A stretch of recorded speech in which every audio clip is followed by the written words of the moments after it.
what's up, everybody? Welcome to another episode of Fan Talk. So, one of my closest allies in this thing called football, in this thing called Christian life, my core group leader, Mr. Jim Jones, is here on the program. I wanted to get him on as a veteran of football watching, an experiencer of all things football, who's been in it for a while. And I just wanted to get his perspective on his team, the Kansas City Chiefs, and almost kind of just how it all went down this season. So Jim runs a financial organization, an investment firm called Sterling Investments. And the fact that I have a big shot like him want to come onto the program really gets me fired up. So Jim, I just want to start by just saying thanks again for coming on. I appreciate it. I know you're busy, so the fact that you're making time to do this, I really do appreciate it. So thank you. Yeah, glad to be here. Always love to talk Chiefs. So let's start off with Chiefs. Obviously, you're a fan. So when did you first become a fan of the Kansas City Chiefs? Well, it actually started in 1972, the summer of 72. I was 8 years old at the time, and my dad's a Southern Baptist minister, and the Missouri Baptist retreat for pastors was at William Jewell College. And in 1972, that was the summer training camp for the Kansas City Chiefs. And so while we were there at the pastors conference, walking through the cafeteria was Buck Buchanan and Ed Podolak and Hank Stram. And so I got, we went to the bookstore and got a booklet and got a little pad and paper and started getting autographs. And and it was super fun. For a kid that's 8 years old, when you look at Buck Buchanan, who's 6'7", 290, he was ginormous. Huge. So I can remember one event as if it were yesterday. We were in the student union at William Jewell College. We're just sitting there. It's pretty empty. And I'm sitting there with my mom and dad and my brother. And a guy comes in, lays down on one of the couches, pulls a cap over his head. And my dad says, "Hey, get your book and go over there and ask him for his autograph." So I got my book and I walk over and I get right up close to him and I say, "Excuse me, sir." And he looked up and I said, "Can I get your autograph?" And he said, "Yeah." And so he kind of leaned up and wrote down his name and handed it back to me. I looked over and I go, "Dad, it's Lynn Dawson. It's Lynn Dawson." And my mom and dad still have that. In fact, just 3 months ago, we pulled out the chest. She's got a cedar chest, and we pulled it out, and we actually were able to see all the autographs again. It was super cool. Yeah, it was super cool. So obviously, as you can imagine, I became a Chiefs fan immediately. Yeah. And I've been one ever since. Oh, okay. So would you say that's your earliest memory of the Chiefs? Okay. Yeah, and at 8 years old, that's just when you're starting to get into football, and they were still a good team, but they were kind of past their glory. So I also picked up the Dolphins because they were winning. Right. Oh yeah. Yeah. At that age, I have a team, but I also kind of like these teams as well. No, That's right. I'm one of the ones that are winning. Because of everything that's going on this season, and obviously with your past, Sure. Obviously Mahomes has not been here forever, clearly. So before Mahomes, what did a hopeful Chiefs season look like for you as a fan? Like what got you excited? There was a whole period of time that they didn't look good at all. And then Schottenheimer came in. Yep. And the Schottenheimers, when that really put a lot of juice back in the seasons. We had a really good season in '96, when we were the number one seed coming out of the AFC. We had another great season in 2003. And so those were a couple of years that were really, great times to be a Chiefs fan. Okay. So then was there an era that kind of made you said there were some down years. So was there eras that kind of really made you go, you know what? It could have been worse. It could have been this season or that season. Oh, well, there were years when you were not really competitive. It felt like we were the Browns or something. But I mean, it's they kept trying, whether they brought in different coaches, but it just never seemed to click until we got Schottenheimer. So there was this Mhm. all those periods of years of unfortunately it was the Blackledge years, Yeah. the Frank Gans years. I mean, there was a lot of times when you were hopeful going in, but then you just couldn't get it to go, and it was really so there were a lot of years that, and it was consecutive years. I mean, I think that's the Yeah. biggest issue is that it just wasn't a one-off. It was continually year after year disappointment, and so that was challenging. Okay. Did was there anything that happened this season that made you almost, I would say, look back and go, hey, we as an organization, we still have this as our pride. Like, obviously, you're still a fan no matter what's going on, do the good and the bad. Right. But was there anything that made you kind of reflect on some previous seasons? If that does that question make sense? Well, I think the challenge is anytime you have a good year is being able to run it back. Mm-hmm. In both those other examples, whether we looked at 96 or 2003, when we were the number one or number two seed, the next year, neither year did we make the playoffs the next year. Yeah. So, that was challenging. And in fact, in the 2004 season, I think we were actually below 500, which is very similar. Right. So, the challenge back then was you could have a good year, but Mm-hmm. putting a string of years together was really hard. And so it kind of felt in some ways like this year we're just kind of behind the curve a little bit. Right. And then throughout this season, did it kind of make you go, oh, okay, we really, you knew that Mahomes is special, Yeah. but did this season almost make you go, okay, we really do have Michael Jordan on this team? Because if he's not right, Well, I mean, yeah, I mean, but we needed Pippen and we needed yeah. Rodman. Yeah. We needed Steve Kerr. I mean, we Uh-huh. needed other players to be able to pick up. I mean, we had some of the disappointments in the receiving core of not being able Mhm. to get separation and not being able to give him lanes to throw in. Obviously we had trouble on the line with some injuries. The defensive line wasn't able to get pressure by themselves without blitzing, and so I think there was really more. It felt more like Michael Jordan in his first couple of years at the Bulls. Yeah. You knew he was special, but he just didn't Mhm. have the support that he needed around him to be able to really get to that next level. So then, do you think this season was a wake up call for younger fans? Like you've been through it, but Yeah.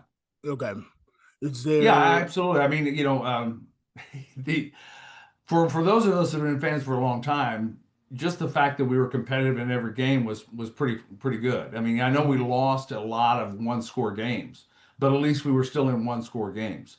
Right. There were lots of years when you weren't even in one score games. So, uh, but, having that was still hopeful, and knowing that you have the talent, it just didn't seem to gel at the time. Uh-huh. Uh, that was you kind of felt like you were on the cusp that if it could have flipped. Of course, last year we were on the other side of that. Right. Every close game was going our way, and you felt pretty comfortable. But if I'm a young kid, if I'm a kid at 10, 12, and all I've seen in my lifetime is going to the Super Bowl or the AFC Championship, my advice to them would be breathe deeply. You're not going to have a generational player on your team all the time, and so you just need to really enjoy this period because there probably will be a time when it won't look so good. Right. It's for every team, unfortunately. So then do you find yourself a little bit more patient now, or are you still frustrated by the wins and losses? I think it's a combination of two things. I think one is that having lived through the past and knowing that to be able to even be in the conversation of an AFC West championship or Hmm. those kinds of things. Makes you, we've had a really, really good run. And so, Hmm. it's not unexpected that you'd have a pullback. So in that respect, you're a little more patient. You know that things may flow one way or the other. Uh, Hmm. on the other hand, I'm also older. Yeah. And my young self would have been much more frustrated this year than my older self. I've become a little more mellow in the way that I don't put as much of my personal identity into what Uh-huh. happens with my team as I once did. Do so on top of that, do you still have the group chat that still goes crazy? Any losses or okay? Do you, Absolutely. then are No, I you mean we've got I've got good friends that I mean it'll ruin their next couple of days, if they lose. And this is what's crazy. I'll sit there and after a loss, I'll sit there and I'll ask myself, why do I feel so depressed?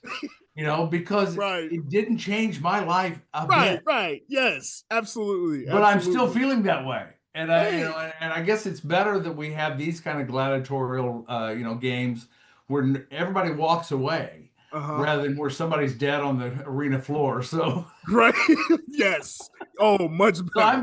Yes. I take it, I look and I say it's okay for me to be engaged and so on, as long as people don't die at the end. So. Correct.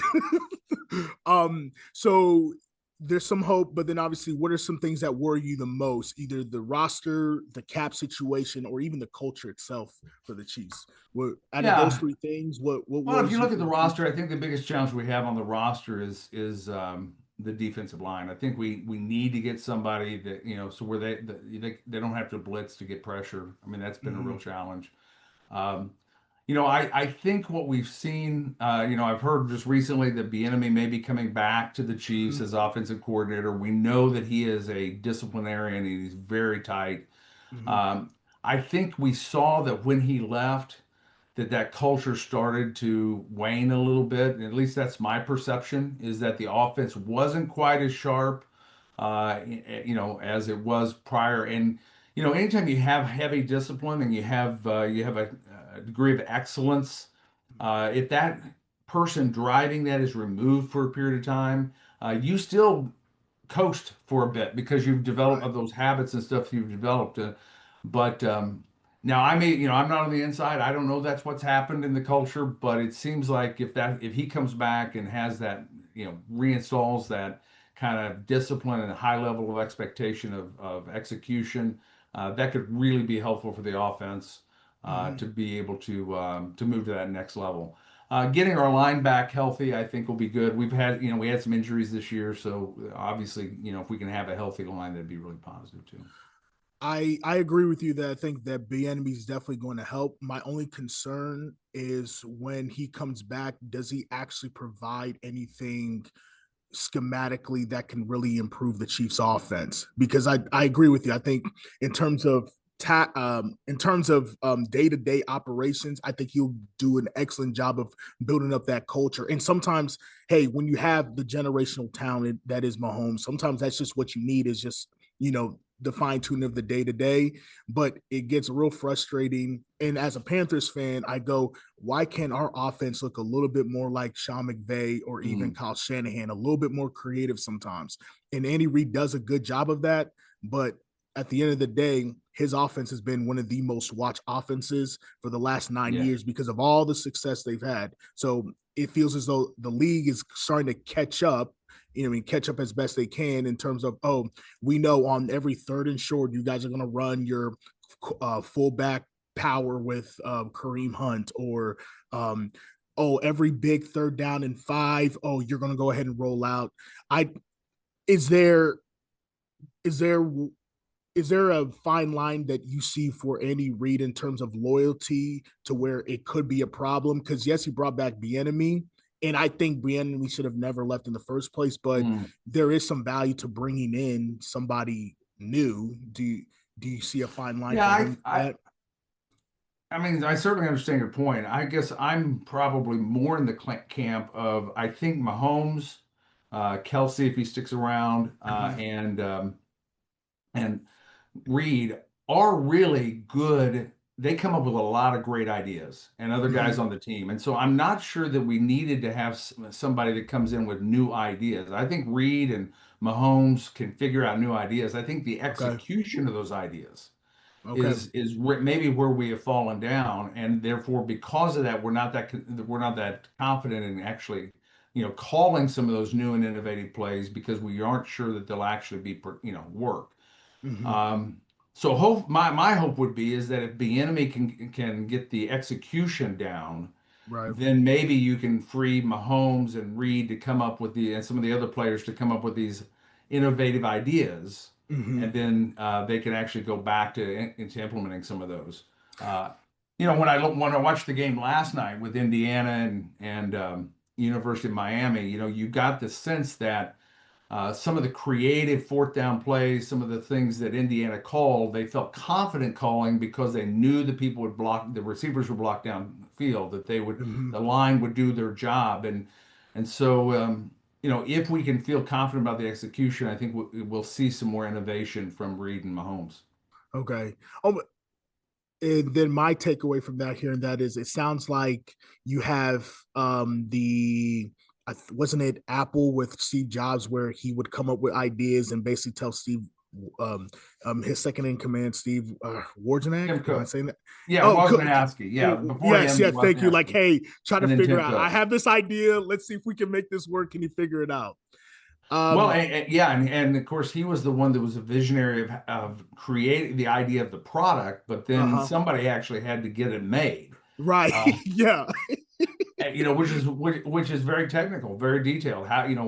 What technique are we going to use to actually do this, and Hmm. then how do we execute it in a way that makes sure that those things fall through. And a lot of these things like the blocking schemes and so on. I mean, they're very there, and you well know, having been, a lineman, I mean, they're very technical. I mean, Yeah. everybody's got to do their job, and if somebody doesn't do their job in the NFL, somebody on the other side is going to blow it up. I mean, they Oh, are 1000%. incredibly talented individuals, Yes.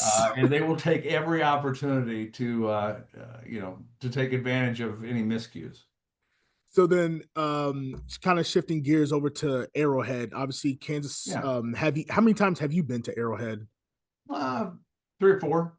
I went down Okay, 3 or 4 times. Yeah. so you don't have a whole lot of attachment to it in terms of memories and stuff like that. But yeah, I've been to a couple of really good games there. I okay, liked it. I think there's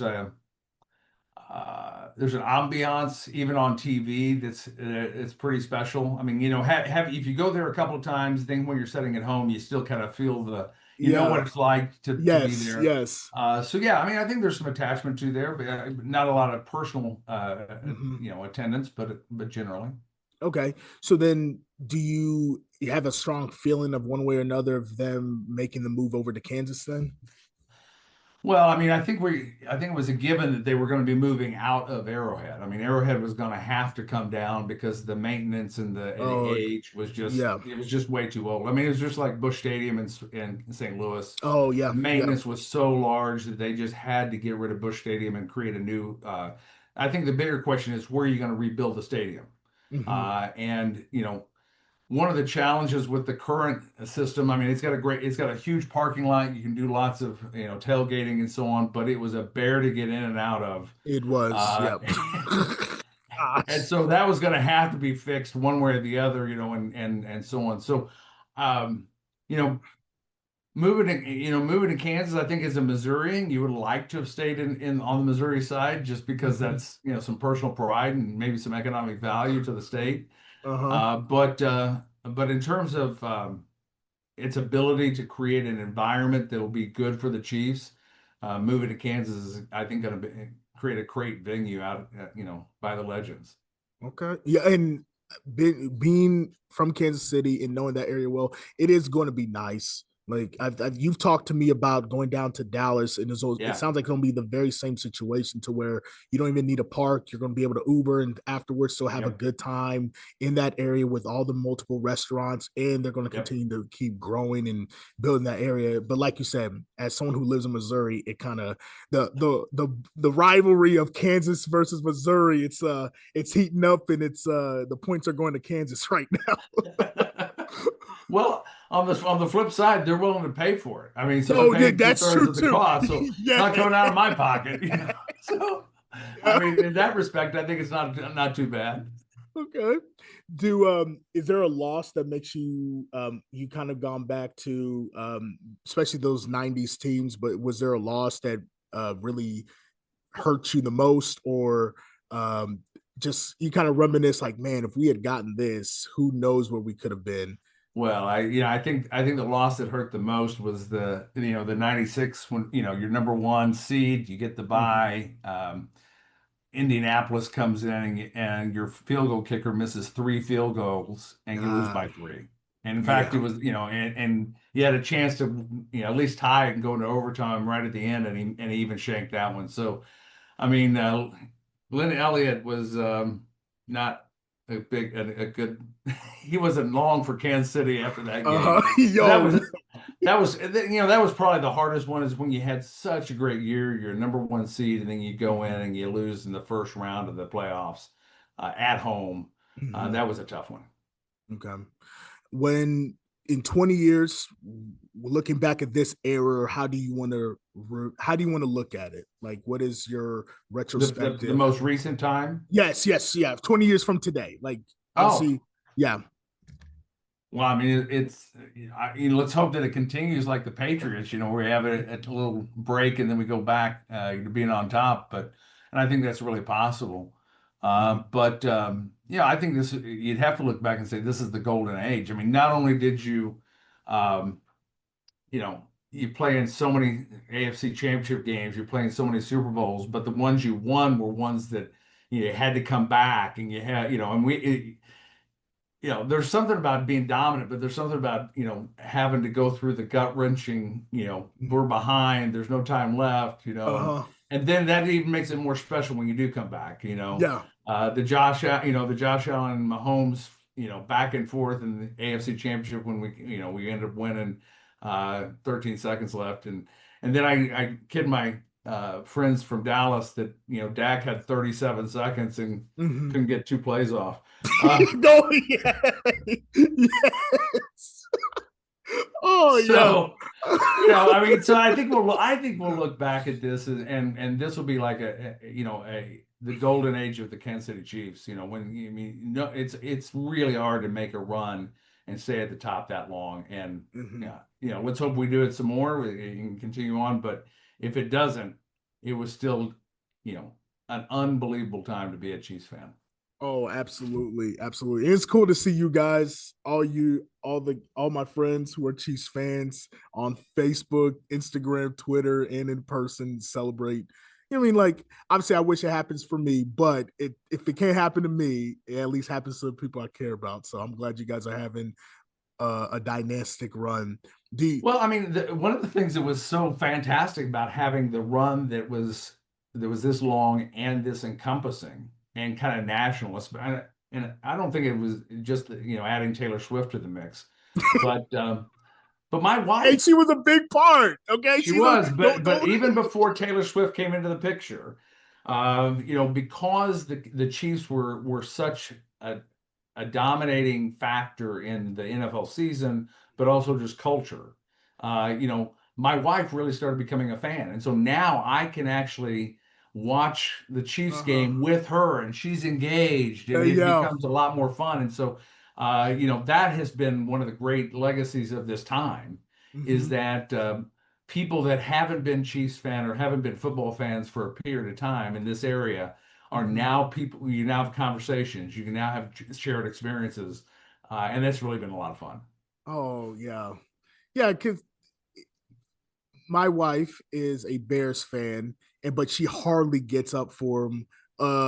But when they finally made the playoffs, and even though they lost, she physically was just so broken down after that loss because she was like, we had it." So I can only imagine if they had actually won, and Yes. the fact that your wife and Cherie's a lovely woman.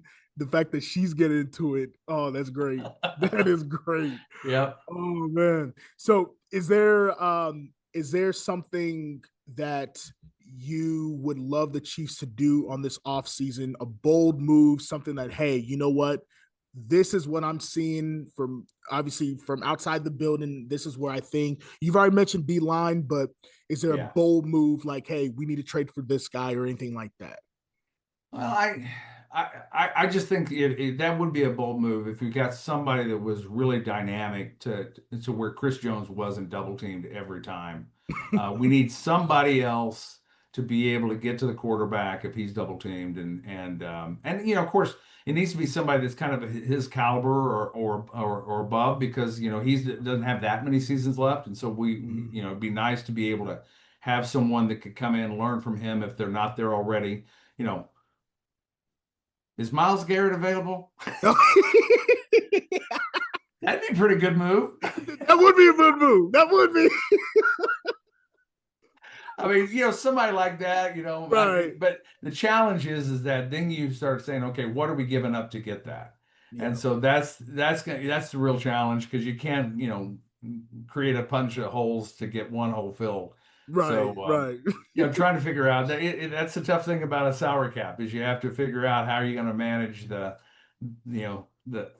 payroll and the people to be able to get the highest value for what you got. So, we got a decent position in the draft given the crappy season. So Top 10, hey. we might be able to there might be some opportunities just from the draft, but that's always kind of, you sometimes you think you got somebody good out of the draft and they pan out, and sometimes they don't. So I would hope that they would take the Cignetti approach and say, I'm looking for somebody that's actually produced on the field, doesn't have potential, but has production.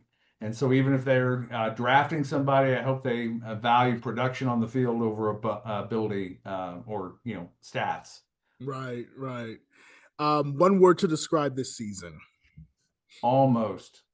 Okay. So close. On so many times we were, it's the one score games. Last year we were great at them. This year we were almost in so many games, to win. So I think it was really close.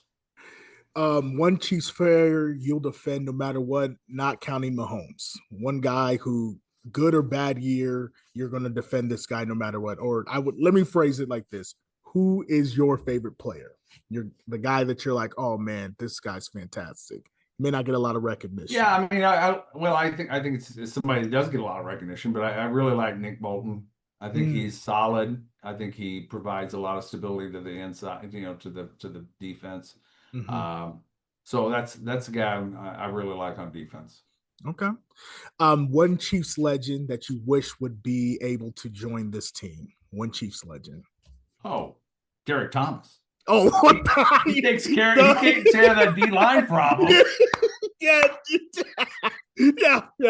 I mean, holy cow! I mean, that guy. Yeah. I mean, that'd be the guy I'd bring in. What is your favorite Chiefs moment? I think if I had to pick one, it'd probably be Super Bowl. The first Super Bowl where we beat the Niners, and they played. What was the name of the play where right at the end where he went back, and Tyreek went down? Wasp. Yes, I knew it was some insect. I was going to say butterfly. I knew that. Butterfly. Right. Oh, yeah, but that play right there that kind of turned the tide. And led to the comeback. That was probably my favorite single play. Although Hot Dog was pretty good too. Hot Dog was pretty nice. Hey, and for a Wasp, you know who he talked to. He didn't talk to Reid. He didn't talk to Nagy. He talked to Bieniemy. I'm just saying. That's right. I'm just saying. So I've had a couple of non-Chiefs fans bring this point up that the Chiefs are spoiled, so they're crying about the refs. This was due. Do you think the Chiefs are spoiled? Like, do you think Chiefs fans are spoiled? In one sense, I would say, if you're of a certain age, meaning if you're under the age of say 20, then absolutely you're spoiled. This doesn't. I mean.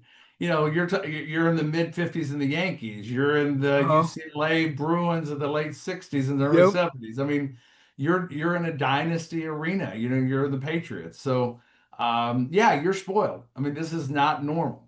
But if you've earned your years of being a fan when they were horrible, then now you're finally getting what you've always hoped. Right. You paid your dues, and so right. In that respect, you don't take it for granted. I think that's the spoilness comes when you think that you're either deserve it or you it's going to be the new norm forever.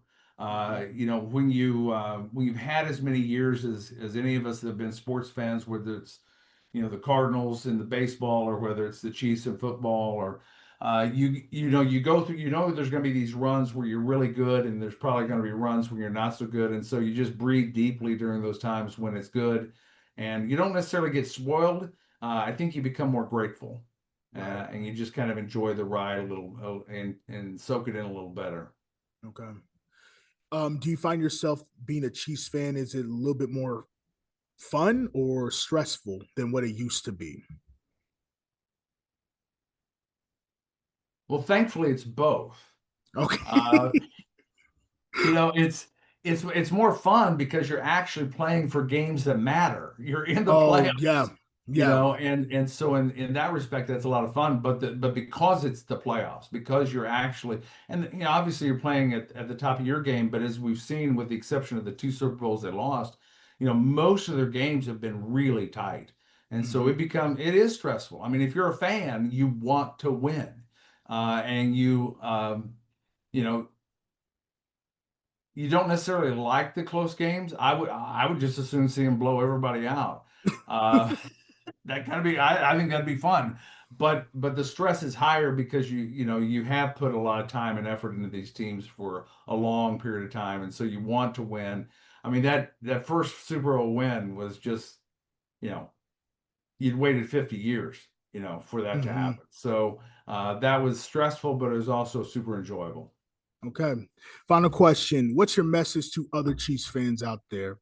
Obviously, I'm going to put this on the internet. So if you had a final message, anything like that, what do you think as a Chiefs fan to fellow other Chiefs fans, what would you say to them?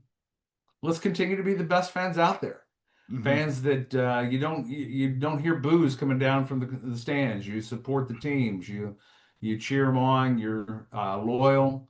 You're a lot of camaraderie. When you're Chiefs fans, you just love being around other Chiefs fans. Something always to talk about. You're always looking forward, relishing the past, but you're looking forward to the future, and it's a lot of fun. So just remember, it's sports. It's not life or death. Like you said earlier, it's not actual gladiators. Right. And so, let's continue to have the fun and enjoy the team, and breathe deeply while they do well. All right. Anything I'm missing? Anything else you want to talk about before I let you go? No, I think we've covered it. I mean, it's I would just encourage, if you're a young kid, just stick with your teams. The history there that you'll learn about the team will make. And if you're going through a tough spot, when the summit finally is reached, you'll feel so much better, and you'll feel like you're vindicated because you're not just jumping from team to team. You're stuck with something for a long time. It'll feel great when you get there. Oh, I feel you. Well, Jim, thank you so much, brother. I really do appreciate it. I hope you had a good time. I had a good time talking with you. So everybody, make sure to like, comment, subscribe, do what you got to do. Jim, I'll be sharing this with you pretty soon, so be on the lookout for that. So everybody else, peace.